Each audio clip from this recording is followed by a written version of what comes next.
Hey, Shalom. Once again, just coming back at you with another video through the spirit and power of Yahawashi, Bahashem Rakakodash.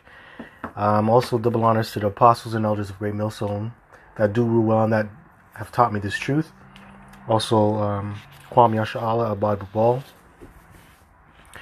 So, I was just thinking here when looking at all of the rumors of wars that's happening around the globe. All the conflict, all the strife, all the pollution, all the turmoil, all the destruction, man. I just thought to myself, Yahawashi is the only one that can restore peace to this earth. It can't be the so-called white man. It can't be these other nations. It can't be their peace treaties. It can't be the Kyoto Protocol, right? It can't be the Budapest Memorandum. All these laws and legislations that the governments of the world have established and put into law. And, that's not going to bring any peace, man. That's just going to bring more chaos and confusion. And I was just reading this article here on RT News, and this is a result of that. What's happening over here in Kashmir, right? The fight between Pakistan and India. And,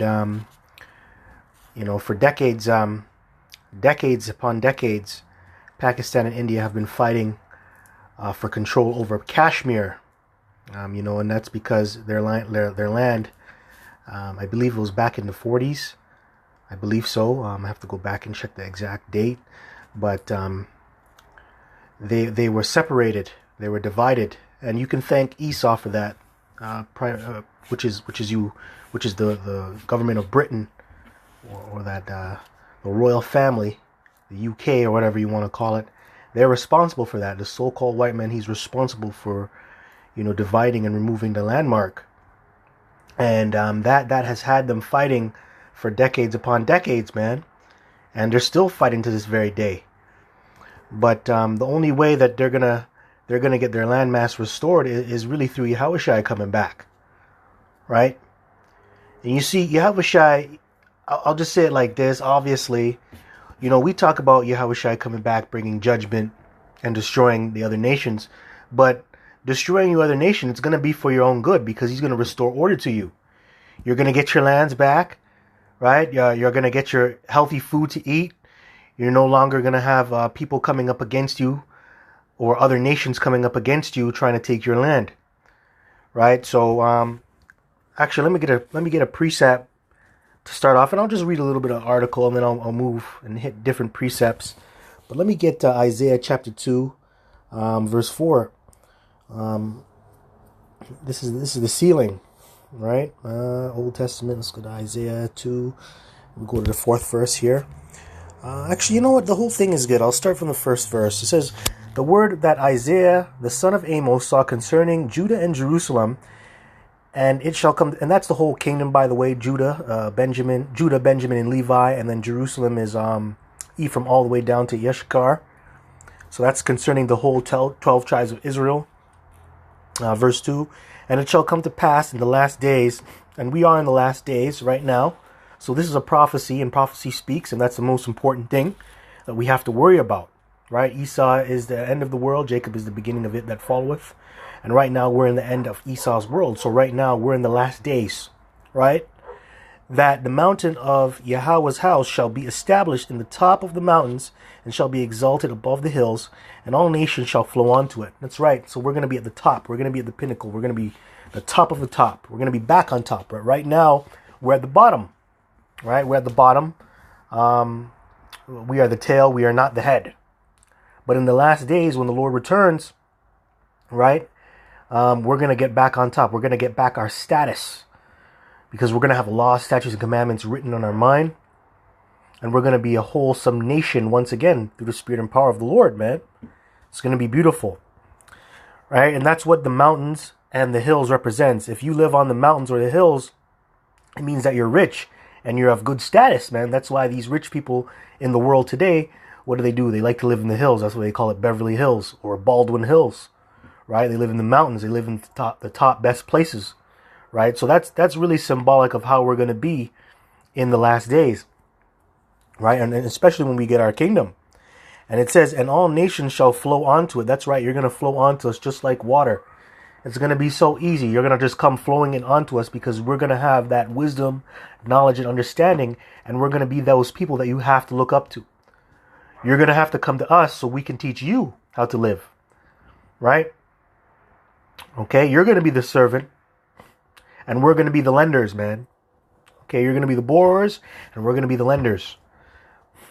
Okay, so verse 3. And many people shall go and say, come ye, and let us go up to the mountain of the Lord, which the Lord is capital letters here, so that means Yahweh. Okay, Yahweh.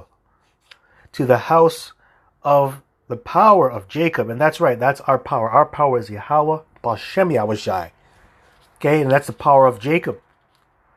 That's why we're called Jacob. He is the prince of the power. He is the prince of the Most High, or Yahweh, Bashem Yahawashi. We are the prince. Okay, and he will teach us of his ways. That's right, we're going to teach you of our ways. What are our ways, man? Dietary law, statutes, commandments, being in order, knowing how to dress, knowing how to condone yourselves, know how to worship properly, because you other nations now, you don't know how to worship properly. Right now, what are you doing? You're worshiping your idols like Suki, Shiva, right? Okay, even modern day Christianity that is tainted. You know, you other nations, you don't know how to worship properly. You're into all types of madness, man. Right? And that's what we're going to teach you. And you know what? A part of teaching is also bringing forth discipline. We're going to have to beat you down. We're going to have to break you down, break all your old habits down. That comes through whipping, beating, okay, chastising. And then we're going to have to build you back up and show you what to do. Okay? Teaching is not just about killing people, okay? We're going to have to break you down, break your mind down, break your spirit down, and then teach you all over again, just like a little baby. Okay? Teach us of his ways, and we will walk in his paths. And really, that path is really Yahawashi, because he's the one who really set forth that path, because he is the whole volume of the book. Everything that you saw, everything that you read about in the scriptures about how Yahawashi was and how he walked and how he lived, that's how you have to walk. Okay, so that main path really comes from Yahawashi. Okay, and we're going to teach you how to walk in that path. Okay, so it says, for out of Zion shall go forth the law and the word of Yahweh from Jerusalem. And who is the law? Who is the law? Okay, who is that physical representation of the law? Yahweh Bashem Yahawashi, which goes on down to his people. Okay, because we're going to be perfect in the kingdom. You're not. Okay, so we're going to have the laws written in us. So we're going to enforce the law. Okay, and we're the law too, through the spirit and power of the Lord, man. Okay, and we're going to show you how it's done. Just like how a cop, when he pulls you over for speeding, okay, and if you buck up, we're going to arrest you, man, and beat your ass. Okay, okay, so that's how it works. Law enforcement is coming into the kingdom. Now here's the point, verse 4. And he shall judge among the nations, and shall rebuke many people, and they shall beat their swords into plowshares, and their spears into pruning hooks. Nation shall not lift up sword against nation, neither shall they learn war any more. So that's when you're going to see all peace. That's when you're going to see a so-called rainbow coalition. Okay, I'm just using that for a lack of better words, because that term is used very, very lightly out here in this world. Rainbow coalition. Everybody get together and have a good time. Right? But that's not really the case here. The world is in more turmoil than ever. There is no coalition. There is no rainbow. There is no peace. Okay? It's just bloodshed and wickedness, man. Okay, but that's the main point. Okay, there's going to be no wars in our kingdom. And you know who you have who you have to thank for that? Yahawashi, man. The one and only. Okay? A lot of friends, but a lot of phonies. Okay, that love him. And a lot of haters that hate Yahawashi. The one that you hate. Okay, the one that you hate and you despise. Okay? That's the one who's going to bring peace. Okay, the one you hate. Don't you believe? Can't you fathom that, man? Just think about that. The one you people hate, man. You hate to death. Okay? The one that you hate to death is going to give you peace, man. Okay? You people are going to be humbled, man, in that day. And you people are going to be rebuked. You're going to be chastised. And you're going to be brought up in the law. And it's going to be beautiful, man. It's going to be beautiful. Right? So let's go here to the article now. It says Pakistani Prime Minister faces backlash online after predicting bloodbath. Okay? And that is going to be a bloodbath in the near future. But it's going to be of a divine bloodbath. Why? Why do I say that? Because this Prime Minister, he was threatening India by using nuclear weapons, man. But we know through the scriptures that the angels, they're going to be behind the nuclear weapons when they're shot over here. All right? And I believe that's in Joel. They will not miss its mark. Right? Miss the mark. And you know, there's scriptures how the angels are their ministers of fire. They're servants of fire. Right? So they're gonna be the ones guiding those missiles in that day. So you know that term, it shouldn't be in quotations, because it is gonna be a bloodbath, a divine one, okay, from the heavens. All right. So predicting bloodbath in Kashmir and threatening India with nukes at UNGA. I don't know that acronym. I forgot that. Oh yeah, the United Nations General Assembly. That's what it is. There will be a bloodbath in Kashmir when India lifts its curfew. Imran Khan, Pakistani Prime Minister, warned the UN General Assembly. His Indian counterpart, Narendra Modi, didn't address the disputed region in his speech. Tensions have run high between the two nuclear-armed nations since New Delhi revoked Kashmir's decades-old autonomous status, arguing that the move was needed to fully integrate the region into India and bring prosperity to it. And you can thank the so-called white man. You know, you Pakistanis and you Indians, man, you're brothers. You come from the same forefather, man. What the hell are you doing? And you know this, man. But obviously, once again, through Esau's covert operations, you know, he has divided and conquered you people. Okay, and you know, you guys are still suffering to this very day. And you know, you Persians, man, you got to pay for what you did.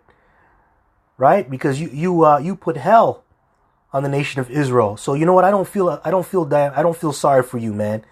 That's just payback. That's just your comeuppance. And guess what? There's more judgment coming to you, man. Okay, there's more judgment. And you know it, man. You know it deep down. You know it. You know you have a comeuppance getting ready for you. You have it. So it says autonomous status, arguing that the move was needed to fully integrate the region into India and bring prosperity to it. Thousands of Indian troops were sent to the area with a curfew imposed in order to prevent possible unrest. That's right, martial law was enforced. Okay, and martial law is coming here to America. Coming here. Troops are going to be having curfews, going to have the chip, right? But let me just go back to a scripture here. That's about removing your neighbor's landmark. And that's what the so-called white man did. He removed you Elamites, Persians, old landmark, man. So this is Deuteronomy 19:14 here. It says, thou shalt not remove, and this is a part of the law. All right? And if the laws apply to us, it's going to obviously apply to you. Because when you don't follow this law, chaos happens, man. And that's a result of you not having the law, you other nations. You're not supposed to have it, but that just shows that of how much destruction it can cause. Right? So thou shalt not remove thy neighbor's landmark, which they of old time have set in thine inheritance. And that's right. The so-called white man has, he has destroyed your inheritance. Because land is inheritance. And what comes with land? Resources. Gold, silver, spices, food, cattle, right? Woman. Okay, gold. That's what it comes with. Okay, and he has removed all those things. Spoil. Okay, and that's a crime, which thou shalt inherit in the land that the Lord thy power giveth thee to possess it. And you know what? He fucked you up so bad. And we know who it's from through the spirit and power of Yahawashi, that he has you brothers or your family fighting against each other, man. I'm talking about you Elamites. All right? You're fighting each other for your own inheritance when really you should be fighting the so-called white man. He's your real enemy. Okay, and you know what? Fuck a lot of you Elamites that come over here with your head up, you know, like your shit doesn't stink. You come from your country, right? You come over here, you think you've made it, but you're still paying tribute to this damn devil, man. All your Sikh temples, man, you have to pay tribute for that. You know, you can come over here and lift up your head, but at the end of the day, you're still a fucking servant, man. All right, you're still a goddamn servant, and you have nothing to be fucking proud of, man.